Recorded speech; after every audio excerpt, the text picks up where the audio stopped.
Cantonment board పరిధిలో రోడ్లు అధ్వాన్నంగా ఉన్నాయని చెప్పడానికి మరొక ప్రాంతానికి మనం వచ్చాము. ఇప్పుడు ఇది కేజీఆర్ గార్డెన్ నుండి జూబ్లీ బస్ స్టాండ్ కి వెళ్లే ప్రాంతం. మనం ఇక్కడ ఈ రోడ్డు చూసినట్లయితే పూర్తిగా ధ్వంసమైంది. ఒకవైపు వరద నీరంతా కూడా ఇక్కడే పొంగుతున్న పరిస్థితి కనిపిస్తుంది. దీంతో ఈ రోడ్ అంతా పూర్తి స్థాయిలో ధ్వంసమైంది. ఒకవైపు దీన్ని పూడ్చేందుకు కొంత ప్రయత్నం చేసినప్పటికీ కూడా ఈ నీటి ప్రవాహానికి అడ్డు చెప్పే ప్రసక్తే లేకపోయింది. ఎందుకంటే ఈ ప్రాంతానికి సంబంధించి పూర్తి స్థాయిలో గతంలో ఒక ఎలక్ట్రిక్ డిపార్ట్మెంట్ కి సంబంధించి కేబుల్ వేయడానికి ఈ ప్రాంతంలో రోడ్డు తవ్వారు.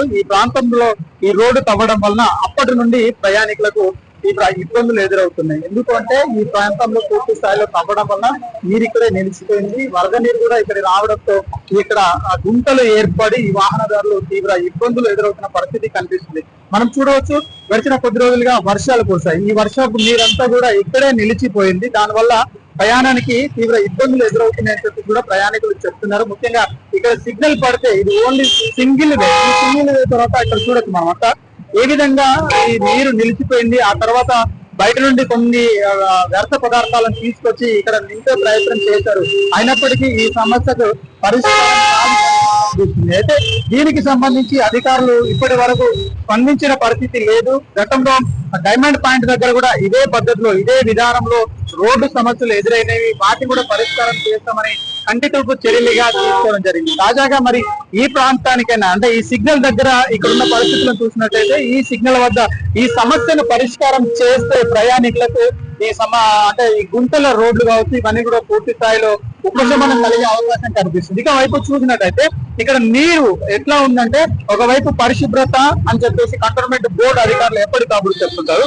ఇక్కడ చూడండి, ఇది ఒక ప్రభుత్వ అధికారికి సంబంధించిన ఒక ఇల్లు కావచ్చు, కానీ దీంట్లో నీళ్ళన్నీ కూడా ఇక్కడే నిలిచిపోయాయి. దీని ద్వారా ఇక్కడికి వస్తున్న ఈ నీళ్ళన్నీ కూడా ఇక్కడే నిలిచిపోవడం, లోనికి వెళ్లే పరిస్థితి లేదు. కనీసం ఈ నీటిని కూడా తొలగించి ఇక్కడ రోడ్డు వేస్తామన్న ఆలోచన కూడా అధికారులకు రాలేదు అని చెప్పేసి స్థానికులు ఇక్కడ ఆవేదన వ్యక్తం చేస్తున్నారు. ఇలాంటి పరిస్థితుల వల్ల సుమారు ఒక 200-300 మీటర్ల వరకు కూడా ఈ రోడ్లు పూర్తి స్థాయిలో ట్రాఫిక్ నిలిచిపోవడం, తర్వాత ట్రాఫిక్ ఇబ్బందులు ఎదురవుతున్నాయని చెప్పేసి ఇక్కడ స్థానికులు వాహనదారులు కూడా ఆవేదన వ్యక్తం చేస్తారు. ముఖ్యంగా ఇక్కడికి వచ్చే ప్రయాణికులందరూ కూడా బోయినపల్లి నుండి వాహనాలు వస్తాయి, మేడ్చల్ నుండి మిగతా ప్రాంతాల నుండి వాహనాలు వస్తాయి, 2-వీలర్ వాహనాలు కూడా పెద్ద మొత్తంలో వస్తాయి. కాబట్టి ఈ సమస్యని పరిష్కారం చేయండి అని చెప్పి బోర్డు అధికారులను కోరుతున్నారు. ఇప్పటికైనా ఈ సమస్యను పరిష్కారం చేస్తే సుఖ ప్రయాణానికి కొంత వారు మేలు చేసిన వారు అవుతారని చెప్పేసి వాహనదారులు కోరుతున్నారు. కెమెరామెన్ కిరణ్ తో Mahender, SKS Fly TV, Hyderabad.